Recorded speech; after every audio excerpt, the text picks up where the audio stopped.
बोलो। राधे राधे गुरुजी। जी आपके चरणों में बहुत बहुत धन्यवाद। खुश रहिए। काय का धन्यवाद। 3 दिन से आए हैं, मतलब घर से गुस्सा होके आए हैं गुरुजी। क्यों? बहुत दिक्कत है, इसीलिए 3 दिन से गुस्सा होके आए हैं। फोन भी नहीं उठा रहे हैं घर का, और मतलब बहुत कुछ बातें पूछनी है आपसे। तो आप अपने घर में से गुस्सा होके आ गई? हाँ। किससे गुस्सा होके आ गई? अब किससे बताएं हम? बता दो, एक दो से बता दो। मायके में कोई है नहीं, किसी का सहारा नहीं है। जमीनी विवाद चल रहा, उसका टेंशन अलग से है। तो माँ पिता नहीं है आपके? कोई नहीं है, भाई? कोई नहीं है। तो जमीन का क्या विवाद है? जमीन के ही विवाद है। पापा के मरने के बाद हम दोनों बहन के नाम पे चढ़ गया है। बड़े पापा भी उस पे हावी हैं और छोटे पापा भी हावी हैं, और मतलब हम लोग के तरफ से कुछ भी नहीं है, और हम यही चाहते हैं। और ससुराल आपका? ससुराल भी ये जो हमने एप्लीकेशन सब कुछ कर रखा है। नहीं, आपके पति कहाँ हैं? घर पे है। तो पति से नहीं बताई? पति से सब कुछ है। क्या सब कुछ? लड़ाई झगड़ा पति से है सब कुछ। पति से काहे लड़ रही हो? जो कब्जा कर रहे हैं तुम्हारे बड़े पिताजी, लड़ रही हो पति से? समझते नहीं है मेरे बात को, मेरे दिक्कत को समझते नहीं है पति। हाँ। आप क्या समझाना चाहती हो? हम यही समझाना चाहते हैं, अगर जो पति 2 कर कम खिलाए मगर शांति से पेश आए, कपड़ा फटा ही पहना के रखे, नॉर्मल तरीके से पेश आए। सही है। तो आपके पति अब व्यवहार अच्छा नहीं करते? नहीं। क्या कहते हैं? हम आपसे एक जवाब पूछना चाहते हैं, उसका अर्थ क्या? वेश्या और रंडी क्या होती है गुरुजी? कौन बोलता है ऐसे? कौन बोलता है? वेश्या की जिंदगी किस तरह से बीतती है आप बता सकते हो? लाइव भी वो सब मेरे परिवार वाले देखेंगे। नहीं तो ऐसा किसने बोला आपको? हर वक्त हर वर्ड मेरे पति यही जबान मतलब यूज करते हैं जब भी आपके लिए? हाँ। तो आपके बच्चे हैं? हाँ, एक बच्ची लेके आए हैं यहाँ रूम पे, उसका तबीयत खराब हो गया, सुलाकर हम यहाँ पे भागते तो भागते आपके पति क्या करते हैं? बाहर यहाँ दिल्ली में नोएडा में काम करते हैं। जब घर पे रहते तब भी शांति से नहीं रहते हैं, फोन पे तब भी नहीं शांति से रहते हैं। हर वर्ड जिसका माँ बाप का साथ छूट जाता है, तो अपने माँ बाप को खा चबा जाता है। नहीं, आपके पति भटक गए हैं रास्ते से, ले आना हमारे पास, हम उनको समझाएंगे। गालियाँ देते हैं भक्ति के नाम पे, हर एक माता रानी को गालियाँ देते हैं, तो हम कैसे लेके आए हैं? तो अब देखो, बिगड़े को समझाया ही तो जा सकता है, सुधारा जाए ना। यदि बीमार है तो बीमार को हॉस्पिटल ले जाया जाएगा कि नहीं? ऐसे पति को यदि मानसिक बीमारी है, इस तरह का व्यवहार करने की आदत है, तो उसे हम समझाएंगे, ठीक करेंगे। समझाने से देखो बहुत सारे लोगों के जीवन में बदलाव हुआ है, आपके पति के जीवन में भी बदलाव होगा। नहीं होगा गुरुजी, हमें जहाँ तक विश्वास है वो नहीं करेंगे। देखो ऐसा है, लोहा भी सोना हो जाता है पारस के स्पर्श से। देखो है ना, यदि 60 सुधरहि सत्संगति पाई, पारस परस कुधात सुहाई। हाँ। तो मूर्ख से मूर्ख भी संभावनाएं हैं कि वो सुधर जाए। और एक चीज और तो है, आप सुनो, अपने पति के साथ बहुत प्यार से पेश आना, और पति को प्यार से समझा बुझा के बस मेरे पास ले आना, फिर मैं उसको समझा के ठीक करूंगा। एक बात और है, हम अपने पति के नाम पे YouTube चैनल चलाते हैं, उसपे 502 सब्सक्राइबर हैं। आप आशीर्वाद दें कि मेरा चैनल आगे चले, हम अपनी जिंदगी में इतना मेहनत करें। तो पति के नाम से चला रही हो चैनल? हाँ, सब कुछ उसी के नाम से रहेगा, भले लड़ाई हो या झगड़ा हो या कुछ भी हो। तो आप बता तो देना कि मैं यहाँ आई हूँ, वो ढूंढ रहा होगा बेचारा आपको। वो लाइव देखेंगे, उनको खुद ही पता चल जाएगा। नहीं तो लाइव जब देखेंगे, पता देखे ना देखेंगे, फोन तो लगा ही दो उनको। मोबाइल में रिचार्ज नहीं है मेरे। अब कहाँ रिचार्ज ही नहीं है? नहीं। अच्छा, तो फिर पति को कैसे बात होगी? जब या तो आएंगे लेने, या तो अपनी गलती को माफी मांगेंगे तभी। तो पति माफी मांगेंगे? हाँ, अपनी गलती को एहसास तो ऐसा आपको गलत बोलते हैं? हाँ। बस और क्या गलती है? शराब वराब पीते हैं क्या? हाँ, बाहर रहते पीते हैं, सामने रहते गुटखा इतना ज्यादा खाते हैं, सारी जलन शराब से गुटखा से। हमें यही दिक्कत रहती है कि आप शराब ना पियो, गुटखा ना खाओ।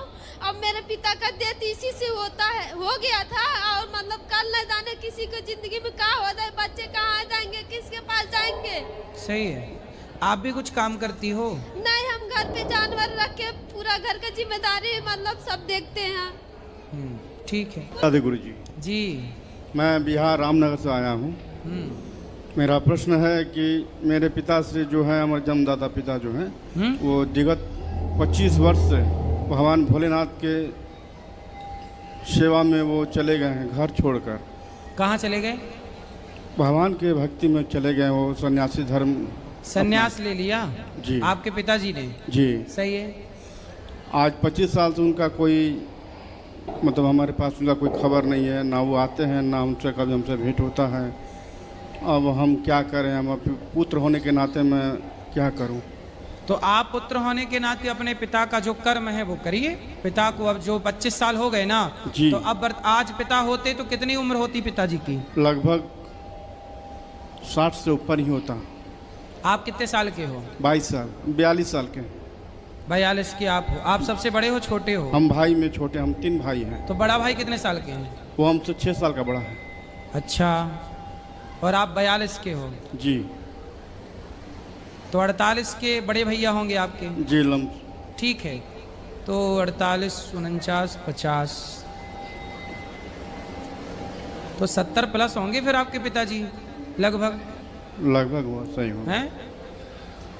लगभग 70 प्लस होना चाहिए। जी। ठीक है। तो आपके पिताजी अब कोई संबंध नहीं है। उन्होंने तो अपना, देखो जब पिताजी ने सन्यास लिया तो पिताजी ने अपना पिंडदान कर दिया होगा। तो अब आप अपने पुत्र के धर्म के नाते पिता का श्राद्ध करना, पिता का सब कार्य करना स्टार्ट कर दीजिएगा। पिता का क्रियाक्रम हम कर सकते हैं? हाँ, क्रियाकर्म क्या करेंगे? अंतिम संस्कार क्या करेंगे? क्योंकि उनकी तो बॉडी है नहीं ना। नहीं।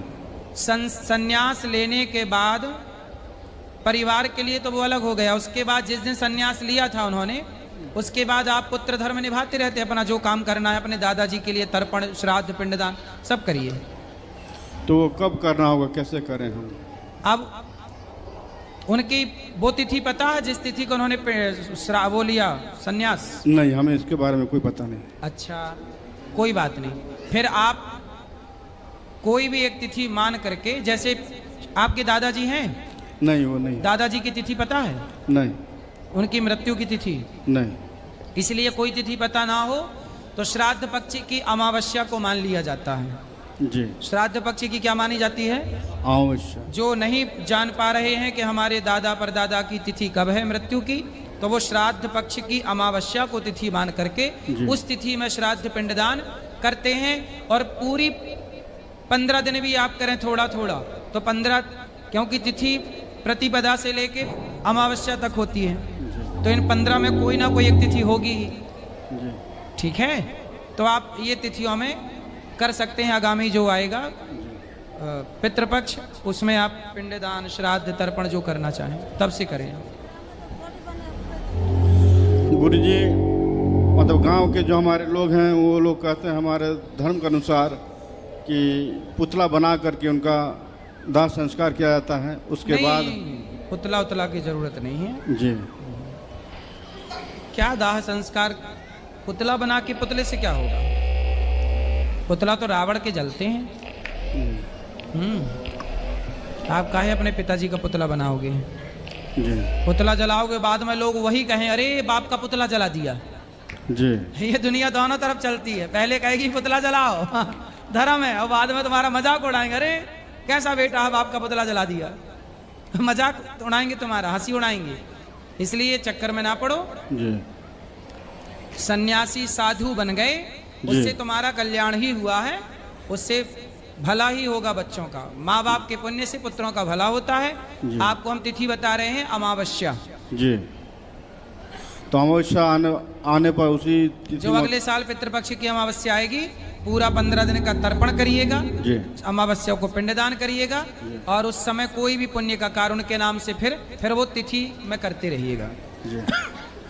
तो ये हमको कहाँ करना होगा? गया कोई जाना? भी अमावस्या, जैसे ये अमावस्या आएगी ना, तो इस अमावस्या को भी थोड़ा दान पुण्य कर सकते हैं। किसी भूखे को भोजन, पिता के नाम से, दादाजी के नाम से। जी। अमावस्या की तिथि सबके लिए है। तो ये हम कहाँ करें? अपने गांव में करें कि गांव में करें, तीर्थों में करें?